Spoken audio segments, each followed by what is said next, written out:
Aldo, si...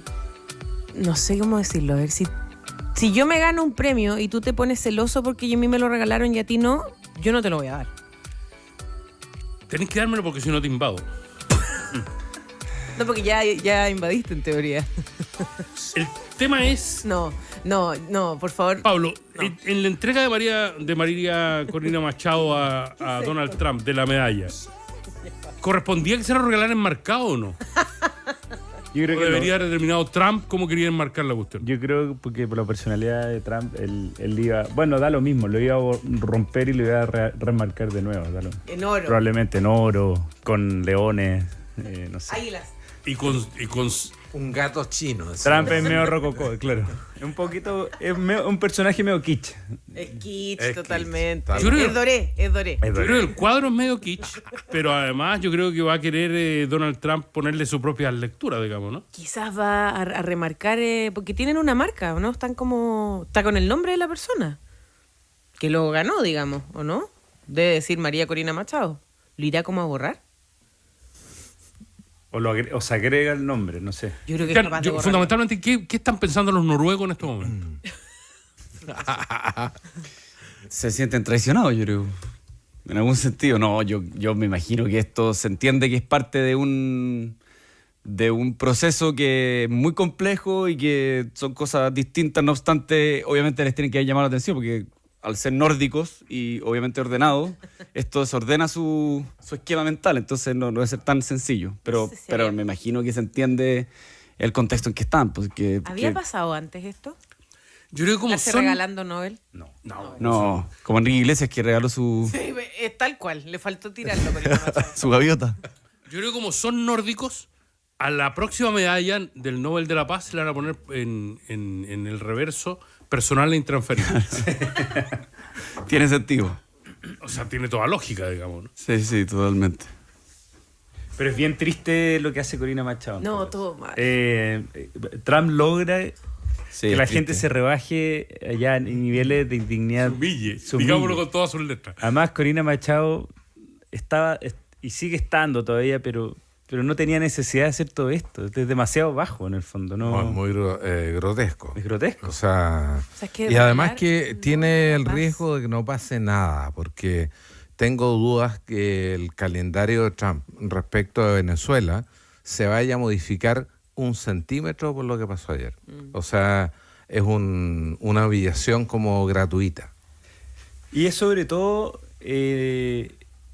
no entender, creo yo, que a Trump no le interesa su foco, como pudo haber sido en otra época, esta especie de imperialismo gringo, Convencional, digamos. convencional, enfocado en restablecer democracia. Exacto. ¿No? Como que Corina Machado todavía pareciera que no se da cuenta que a Trump no le interesa eso. O sea, eso puede ser un efecto secundario de mediano o largo plazo, pero él está acá siendo por... ingenua? Pero es que ya quedó claro que desde el momento en que deja a Delcy, deja todo el chavismo y el madurismo vigente, y hace explícito sus intenciones de hacerse del petróleo, recuperar esta deuda histórica que supuestamente tienen, no le interesa la democracia. Y porque el único rol que puede jugar la oposición al chavismo y al madurismo era restablecer la democracia, por lo tanto quedan fuera. Entonces es muy raro que persista por El esa vía. punto es si hay alguien en la oposición hoy día en Venezuela que pueda garantizar control del Exacto. país como sí lo hace el chavismo. Y no tanto el chavismo en general, sino los generales, los militares que comandan, que dirigen ciertas partes del país. Sí. Entonces, yo creo que es muy irreal pensar que Trump tiene muchas alternativas para delegar el poder en Venezuela. Es Delcy o alguien parecido, pero que le asegure lo que está haciendo de manera viable, digamos. Sí. Pero recordemos la célebre frase, Cristian, de París bien vale una misa. Yo creo que Caracas bien vale una medalla. Podría ser. La verdad es que yo creo que el bajo apoyo de Trump a María Corina Machado y en general la oposición tiene que ver con que al presidente de Estados Unidos no le gusta perder ante todo y ve que hay una oposición que está que tiene muy pocas garantías, como se señalaba antes, de dar algún tipo de estabilidad o de gobernabilidad.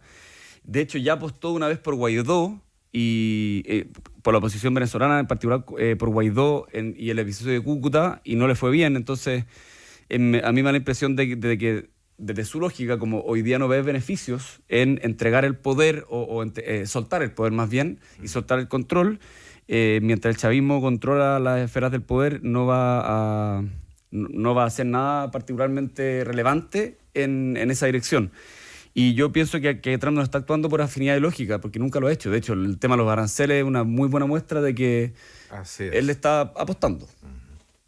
Saludamos esta mañana a Marcelo Mella, que es investigador del Departamento de Estudios Políticos de la Universidad de Santiago, cientista político, columnista. Muy buenos días. Y escritor. Hola, Marcelo. Hola, hola. A Cristian Stewart, que es abogado y director ejecutivo de Idea País. Cristian, ¿cómo estás? Muy buenos días. Y a Pablo Carbacho, que es abogado, magíster en Sociología de la Universidad Católica, director de Investigación y Desarrollo del Centro de Justicia y Sociedad del UC. Pablo, bienvenido. Muy buenos días. Está todo roto acá. Está rota la oposición, está roto el futuro gobierno. Así, está todo... ¿Qué está pasando?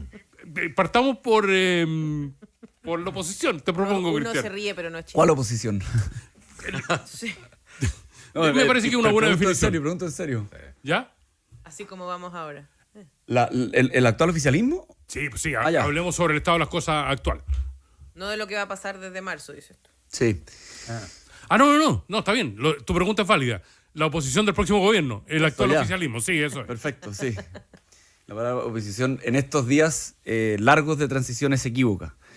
Yo creo que lo que ocurrió con el Partido Socialista, que anunció, no sé si un quiebre, una salida al gobierno, o vayan a saber cuáles son las distintas palabras que pueden calificar este malestar, es el inicio de un proceso de reflexión que la izquierda tiene que tener, porque de otra manera va a seguir desorientada, sin poder conectar con la ciudadanía, que es lo que básicamente mostró las últimas elecciones, tanto parlamentarias como presidenciales, que son la derrota más rutilante que ha tenido la izquierda, al menos desde la vuelta a la democracia, y hay quienes dicen que de 1930. Y en ese contexto, a mí me parece que el PS está agarrándose a algo. A mí me llama la atención que recién quieran quebrar en circunstancias en que han habido hitos mucho más relevantes de discrepancia política durante todo el gobierno de Boric, que le hubiera permitido también hacer este hito, pero lo hizo ahora. Y pienso que el modo en que se va a configurar la oposición está totalmente abierto. Hay quienes dicen que el oficialismo o la izquierda aprendió que el ejercicio del poder y el habitar los cargos les dio una perspectiva distinta y por lo tanto ahora le tienen más respeto a la realidad, que antes, tengo la impresión, el mismo presidente Boric lo dice, que se hacía más uso de ciertas frases grandilocuentes, él ocupó unas frases categóricas e hiperbólicas, si no me equivoco, que no combinan y que no tienen mucha facilidad de entenderse con la realidad. O hay quienes dicen que la izquierda en realidad lo que va a hacer es volver a la implacabilidad que ocupó durante el gobierno de Sebastián Piñera II, no solamente porque no le resultó su programa político, sino sobre todo por las renuncias en las que tuvo que incurrir. Porque tuvo que incurrir en muchas renuncias, muchas de las cuales parten de algo bastante genérico, así como Chile era la cuna, ahora va a ser la tumba del neoliberalismo, sino que además logró consolidar muchas cosas que ellos mismos criticaban. Pienso sobre todo en el Frente Amplio, que es básicamente el partido del presidente de la República. Entonces, a mí me da la impresión de que la frustración acumulada, las renuncias en las cuales tuvieron que incurrir, dan pie para pensar que la tesis según la cual el gobierno, la actual oficialismo va a volver con todo, no es tan descabellada. Marcelo Mella. No puede romperse lo que nunca ha estado junto, lo que nunca ha sido una estructura coherente. Lo que hay en el oficialismo son varios espacios políticos, con un nivel de articulación variable, con pocas reuniones para coordinar acciones, con un nivel de desorganización, desorden o entropía que es evidente. Es una sumatoria, pero no una síntesis política. Entonces, la verdad es que yo nunca he creído que el oficialismo sea una coalición. Es una sumatoria de partidos que tienen intereses o incentivos para permanecer con cierta lealtad a nivel parlamentario y comunicacional con el gobierno del presidente Boric, que es el gobierno a prueba de dignidad. Recordemos que es el negocio original.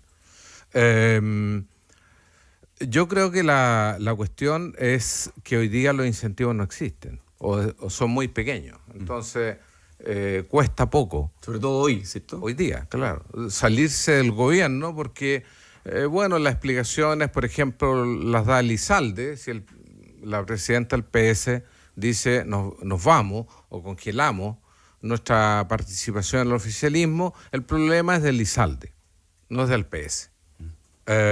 Entonces, la verdad es que no hay incentivos ya un mes de salir para mantener la lealtad. La política es un espacio donde lo que priman son los intereses y las buenas razones son funcionales a esos intereses. Entonces, es completamente explicable que se muestre el desorden, la falta de disciplina. Ahora, ¿esto es predictor de algo que vaya a pasar después del 11 de marzo? Yo creo que no. Es decir, uno no puede deducir ni que va a tener una oposición dura, ni que va a tener una oposición blanda, ni que va a tener una oposición o dos oposiciones. Creo que está todo por verse. Yo soy de quienes plantean y han creído hace rato que la izquierda va a vivir ahora, después del estallido y después de este gobierno, una crisis de mediano o largo plazo. ¿Por qué? ¿Por el resultado de las elecciones? Yo creo que no. Es porque la izquierda hoy día no tiene proyecto. Se habla mucho del PC como un partido radical, pero si uno mira las actuaciones del partido, es un partido sin programa, sin proyecto histórico. Es un partido que está en una pugna interna entre aquellos que quieren hacer del partido un socio de una coalición amplia versus aquellos que quieren defender un partido fiel a ciertas ideas del pasado, del siglo XX, pero que no pasan muy arriba del 5%. El camino propio o la coalición amplia. Entonces, creo que no sabemos nada de qué vaya a pasar y ciertamente las elecciones de mitad de periodo nos van a ayudar a mirar qué estrategia está rindiendo más. Entonces no creo que haya ninguna definición a largo plazo. Yo dije la última vez que estuve acá que a la oposición que se constituyó en la concertación, la experiencia coalicional más relevante de Chile históricamente, le demoró casi 10 años juntarse. 10 años. Entonces, no nos pasemos rollo que esto... Una cosa es hacer una lista parlamentaria, otra cosa es ponernos de acuerdo por un candidato presidencial o candidata, una cosa es que la señora Jara esté en el PC o en otro lado porque le conviene más, y otra cosa es que el progresismo y las izquierdas recuperen sex appeal para hacer una alternativa interesante. Y esto puede coexistir con un gobierno errático, con problemas de cohesión, de estabilidad, como el de Kast, que está problemado con la constitución del gabinete. Digamos, puede ser un gobierno complejo, difícil, pero eso no le da ninguna chance de capitalizar a la izquierda, a la futura oposición, los errores de Kast. Y así se ha visto. Kast ha empezado a tener errores. La capacidad de capitalizar esos errores de parte del actual oficialismo ha sido nula. Pablo Carballo.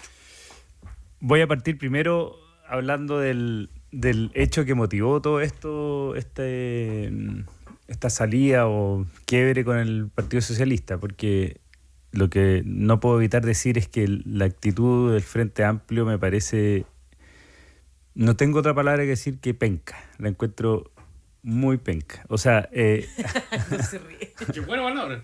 Me gusta a mí. es que no tiene un sinónimo y dice tanto, pero es penca, es bajo, es infantil, tiene... ¿Empezaron de nuevo con esta superioridad moral? Que le habían dejado Es que un poco. tiene... Como que vuelven un poco a este estado donde ellos son los canceladores, los que pueden apuntar con el dedo... sobre todo, que creo que es lo más gravitante y crítico en política y que el Frente Amplio ha demostrado que de lo que carece, que es lealtad. Son me parece un acto de alta deslealtad política, que es algo que hemos visto que el Frente Amplio ha tenido constantemente en este gobierno con sus propios integrantes. O sea, uno vio cómo le tiraron la cadena a sus próceres sin ningún problema, de un día para otro. El caso más paradigmático es Giorgio Jackson, probablemente, pero así con muchos otros casos, y uno sabe también a niveles más con cargos medios, medio altos, también pasó mucho. Entonces me llama mucho y profundamente la atención la poca capacidad de lealtad con su propio gobierno, con su coalición, con defender las ideas, con ponerle el pecho a las balas cuando las cosas se ponen complicadas. Me parece que es una actitud muy infantil, y que sale de nuevo el Frente Amplio que siempre ha sido, en el fondo. Me parece súper mal también el presidente, hay que decirlo, entrando en una como disputa directa y explícita con una decisión judicial, porque este gobierno se saltó eso desde el primer minuto. La ministra Orellana era comentarista de todo tipo de decisiones judiciales que involucraban alguna variante o variable de género. Eso se rompió, pero acá el presidente ha entrado directamente a decir que acá hay impunidad, y eso es súper grave también. Entonces, todo este contexto, bajo todo este contexto, no me parece tan extraño y me parece coherente que el Partido Socialista, que con todas sus bemoles, sí tiene estas nociones básicas de ser leales en política, de defender lo que se hace, se deciden tomar un paso al lado, que puede ser en parte estratégico. Cristian decía, han habido más oportunidades probablemente, pero este es el momento de marcar estos puntos. Es difícil hacerlo a mitad de un gobierno porque uno tiene que privilegiar la estabilidad del gobierno, pero en este minuto, como dijo Marcelo, hay poco que perder. El gobierno se está cerrando y el Partido Socialista y el socialismo democrático en general ha aguantado muchos costos de las nimiedades del Frente Amplio. Y creo que por primera vez, y me alegro, dijeron, ahora vamos a decir basta, suficiente, porque y eso es muy bueno. Y el Partido Comunista, que es experto también en eso, en llevarse los créditos pero nunca asumir los costos, y por eso estoy muy de acuerdo con Marcelo, un partido poco radical. Yo a veces digo, es el partido más amarillo que conozco. O sea, tiende a decir, no, si yo no voy a ir con esto porque no estoy de acuerdo, pero después, salió bien, vamos todos juntos. Ese es el Partido Comunista del último tiempo. O sea, es el partido más bien timorato. Mucha cintura. Pero digamos que esta pelea en los descuentos se da por un tema que complicó muchísimo al gobierno y a la coalición, que es la seguridad, con leyes que fueron dictadas en medio de asesinatos de carabineros, y que de alguna manera necesitaron posturas bien complejas para el oficialismo. Definiciones también. Sí, pero el gobierno cosechó un efecto boomerang muy fuerte, porque el Frente Amplio se constituye con un discurso de uso de la acción directa, de la movilización social, de la represión en las calles, al punto de quitarle marco de actuación a Carabineros. Y cuando se lleva el discurso a ese extremo de debilitar la capacidad operativa de Carabineros, lo que viene es una reacción también desmesurada. Yo creo que lo que hemos visto con el señor Crespo ha sido lamentable.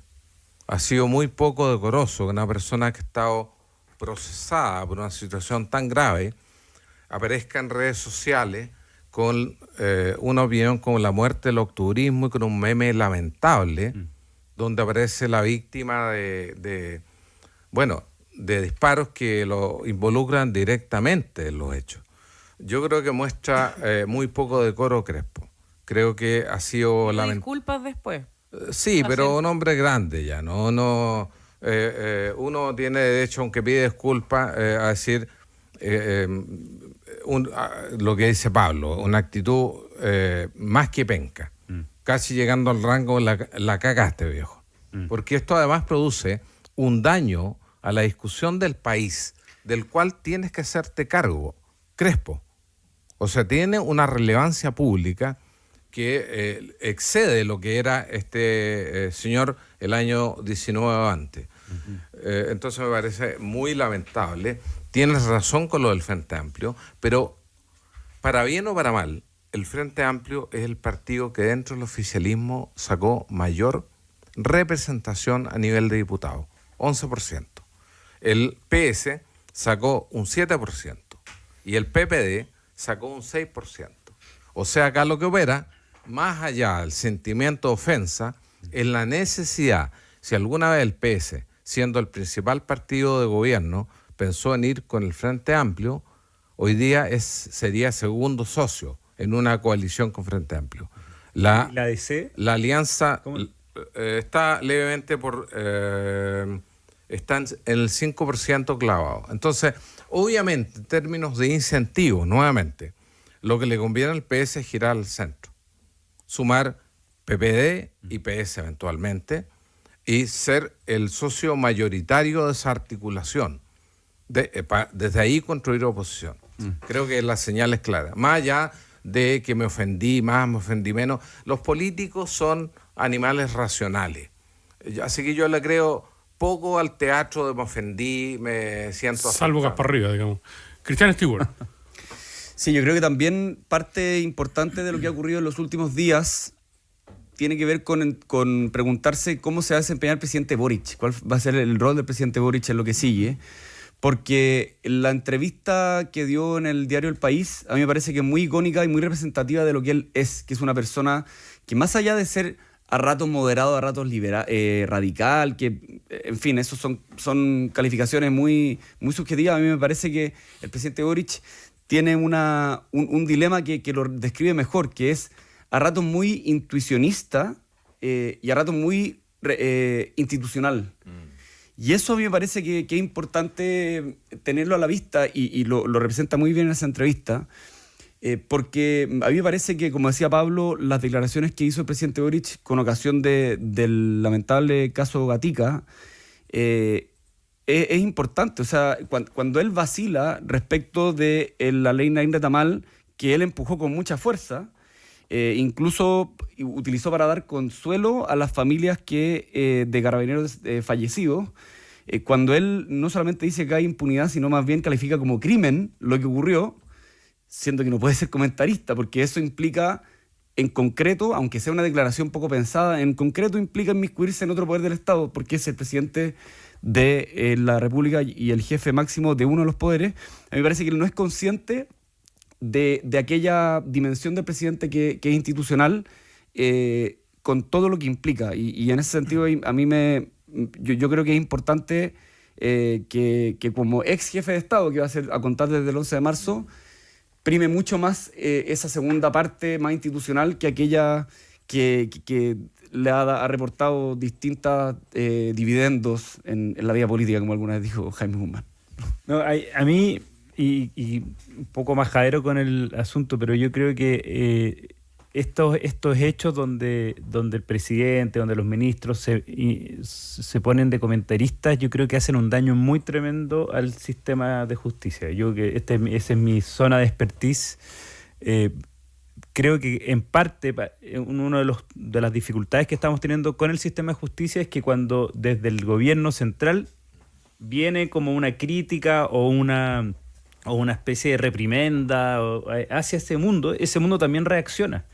Y no siempre reacciona bien. O sea, de alguna manera ese mundo también se ve afectado por la influencia, por la presión, por este estado como social donde está esta idea de que hay impunidad, donde pareciera que hay injusticia, donde la justicia corre solo para los ricos y los pobres tienen un sistema aparte, que puede ser y está bien, pero no puede ser el gobierno el que esté haciendo esos puntos. Y eso a mí me parece muy crítico, porque creo que el sistema de justicia está funcionando muy mal, porque está cediendo mucho a las presiones y la prisión preventiva, el excesivo uso de la prisión preventiva, por ejemplo, creo que responde a esa sensación social a la que lamentablemente el presidente está abonando y es un problema. Yo echo de menos en ese sentido a Ricardo Lago, que decía que dejemos que las instituciones funcionen, porque me parece que es la única manera, que no significa decir las instituciones funcionan bien, no significa decir son perfectas, significa decir si yo me meto, voy a hacer que funcionen peor.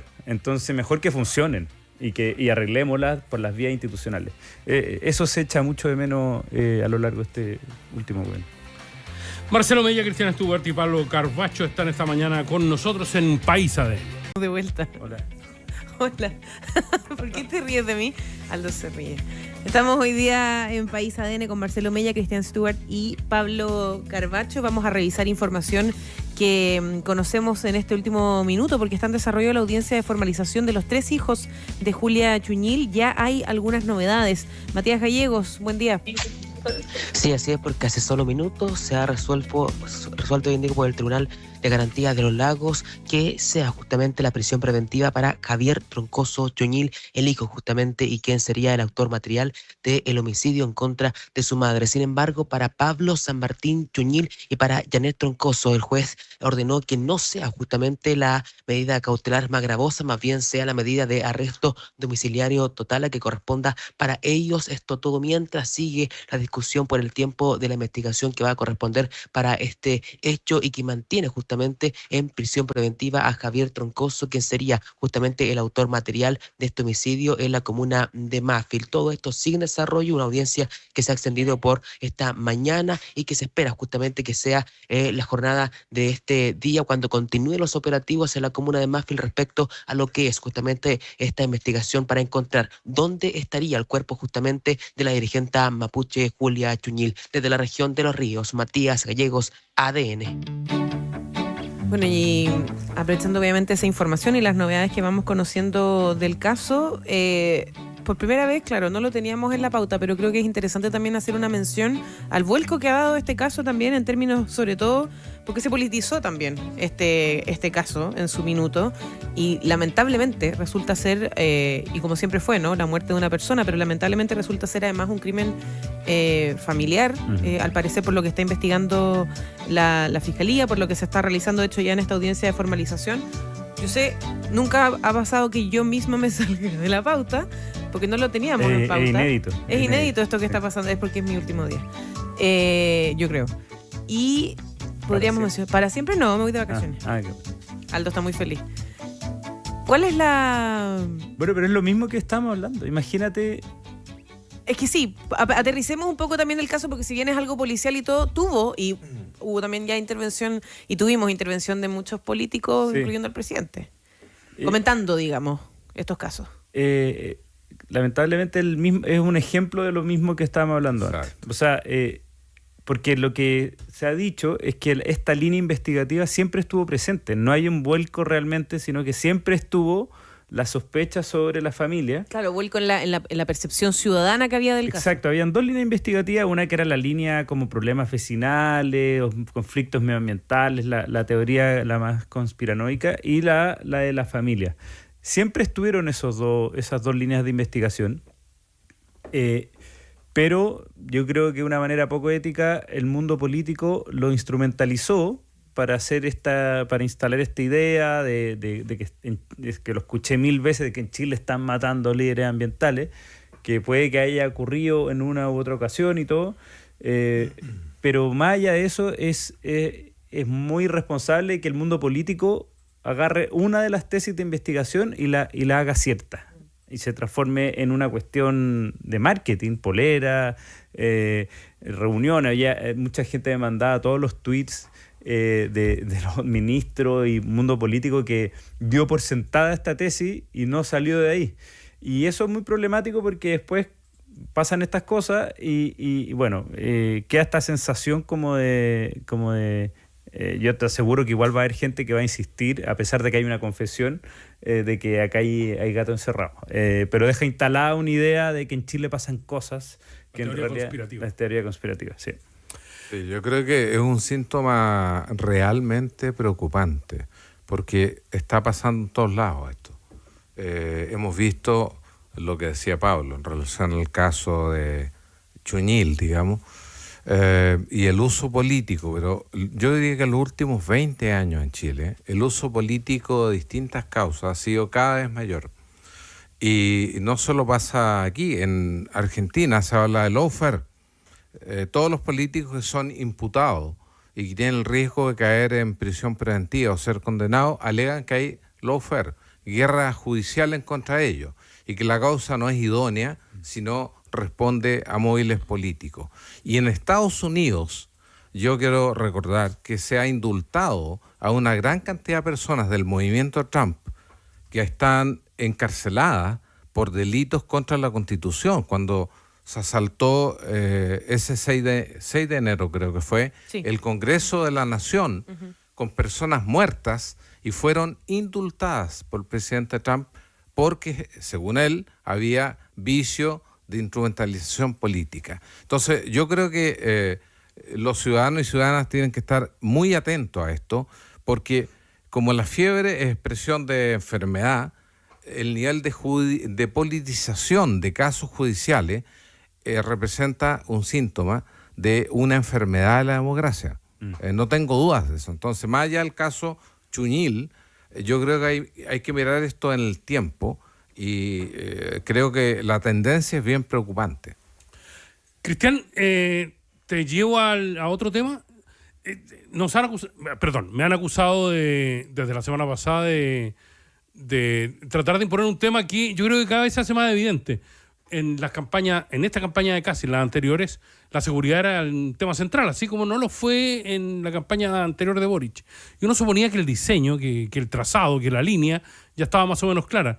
Las dificultades que he tenido para imponer a un ministro de seguridad dan cuenta de que tal vez el plan, para seguir con la lógica de Kast, no estaba tan afinado, ¿no?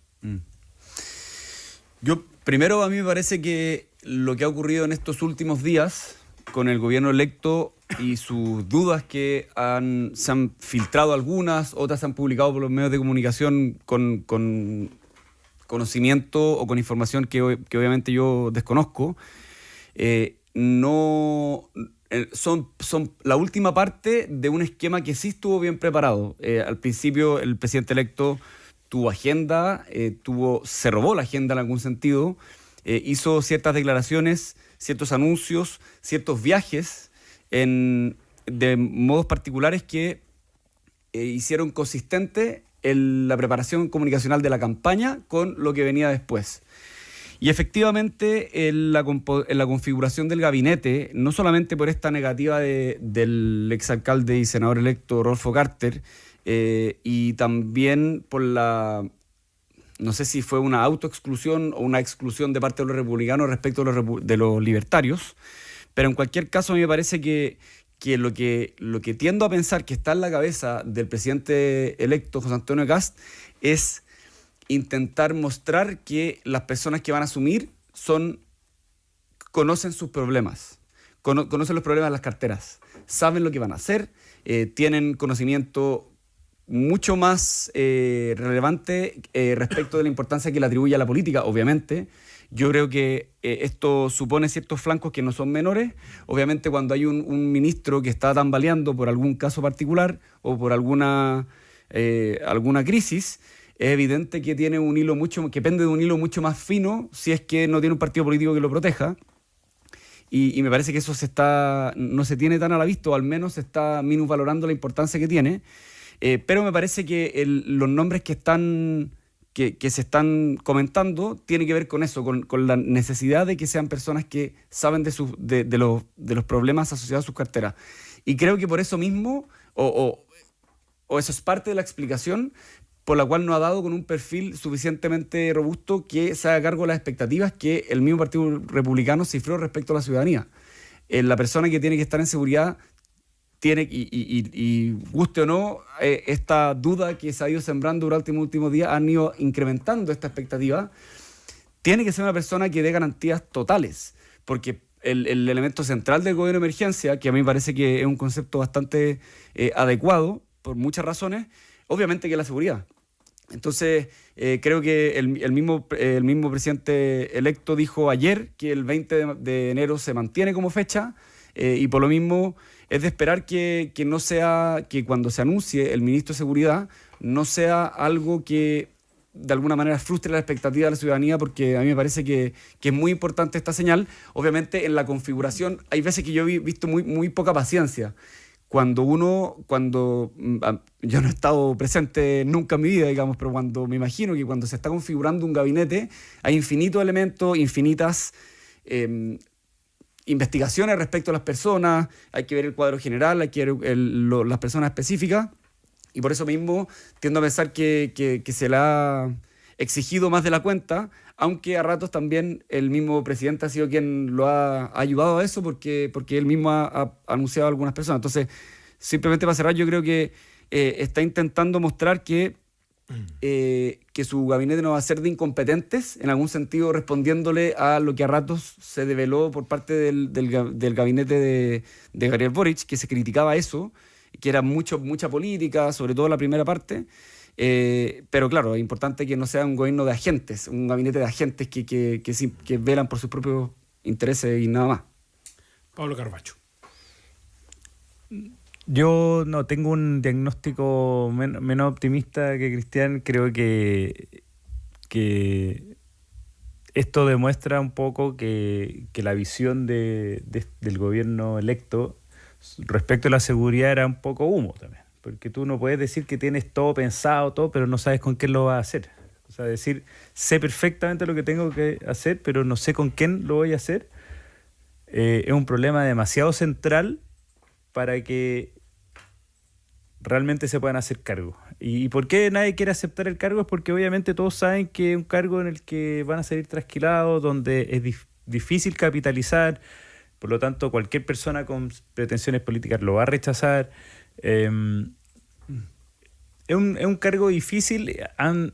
Como bien se dijo, han instalado unas expectativas tan altas que va a ser muy difícil de cumplir. Probablemente, si es que llegan a acercarse a lo que han dicho que van a hacer, van a tener problemas judiciales, y esta vez con buenas razones, porque estaban...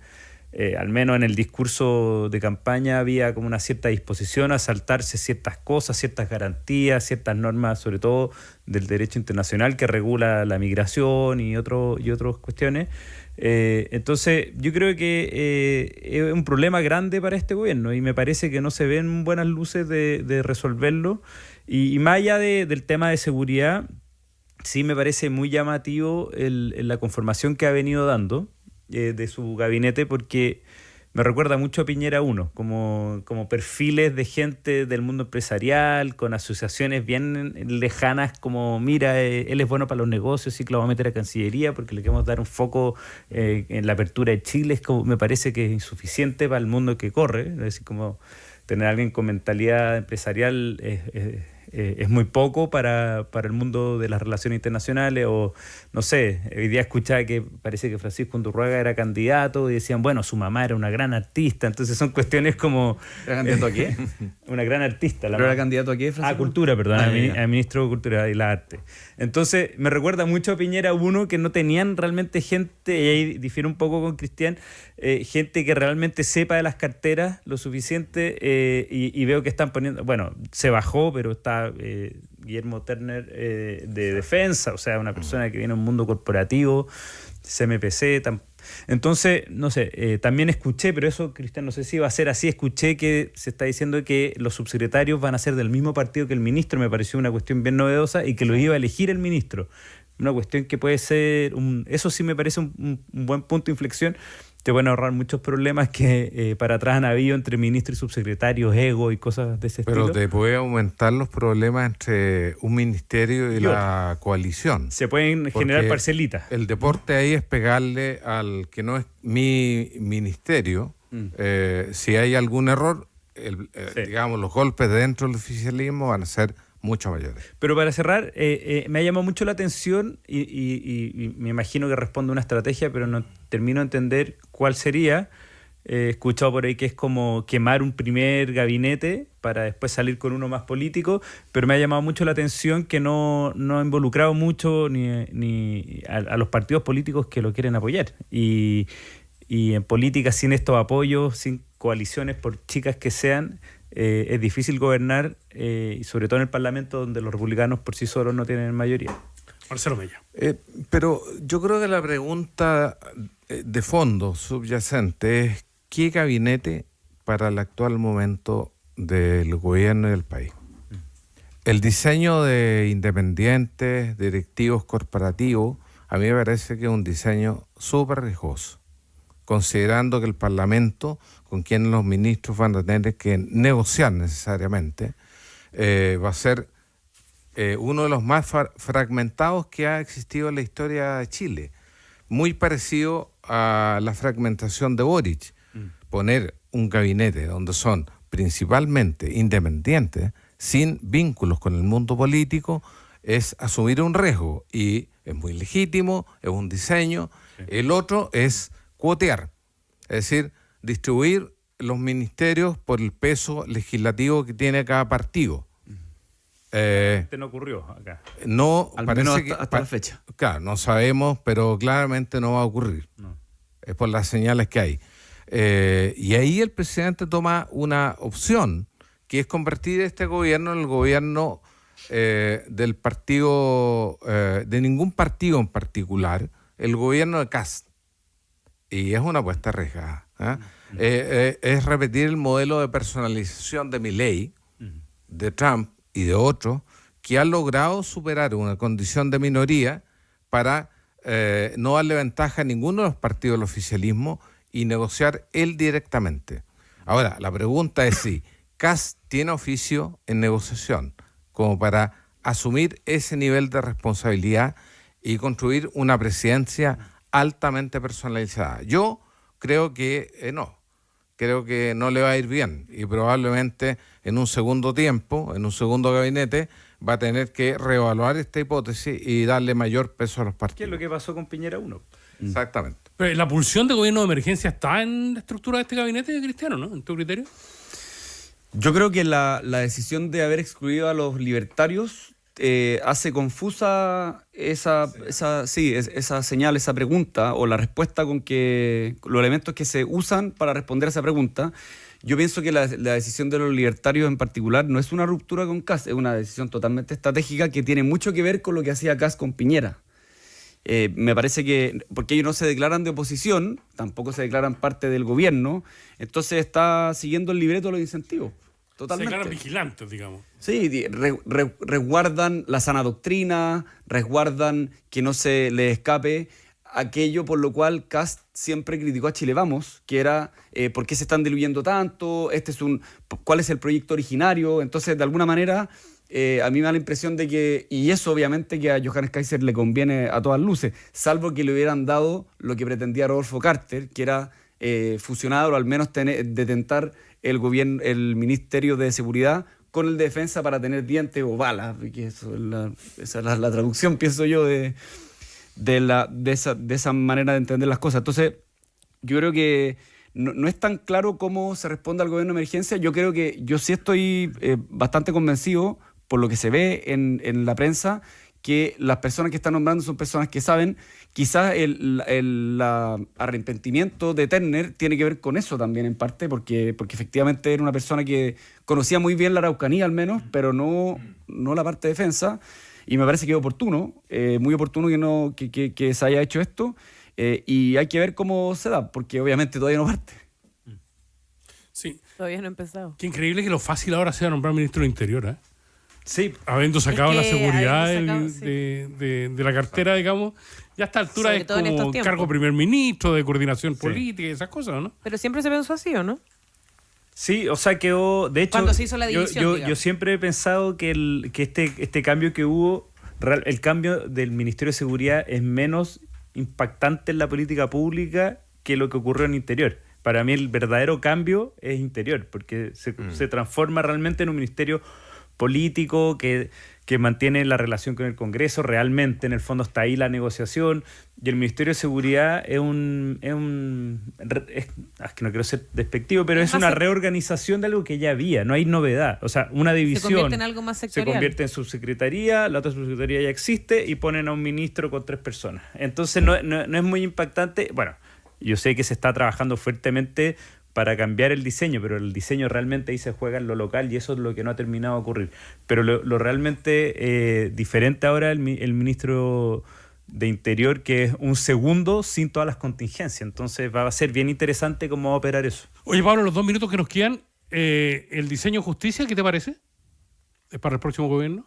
No he sabido nada, no he visto ningún plan. Escuché que está el nombre de Eugenio Campos como opción.